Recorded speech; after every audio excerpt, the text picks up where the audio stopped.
Welcome to Sweet Life Beat Life. We hope this video helps. You'll start by confirming the photo actually contains GPS EXIF. On your computer, right-click and view Properties or Get Info. On mobile, open the Photo Info panel.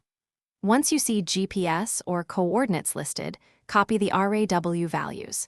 If you don't see GPS, use EXIF tool or a metadata app to read hidden tags. Make sure you use the original image file rather than compressed previews, because many services strip metadata when saving or sharing.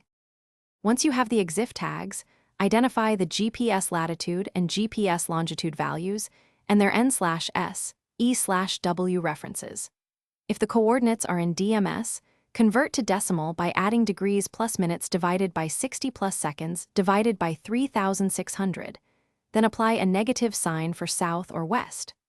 Alternatively, paste the DMS string into Google Maps or a converter which handles the math. Make sure units and reference letters match, so the position. After conversion, paste the decimal coordinates into a mapping service to verify the exact spot and check nearby landmarks for context.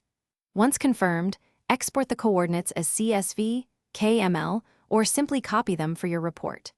If you plan to publish the image, make sure to strip or edit GPS EXIF to protect privacy by using EXIF tool or your photo editor's export options. If the map points wrong, check for swapped lat/lon, wrong hemisphere signs, or truncated precision as your first troubleshooting steps. Thanks for watching. Consider subscribing if we helped you.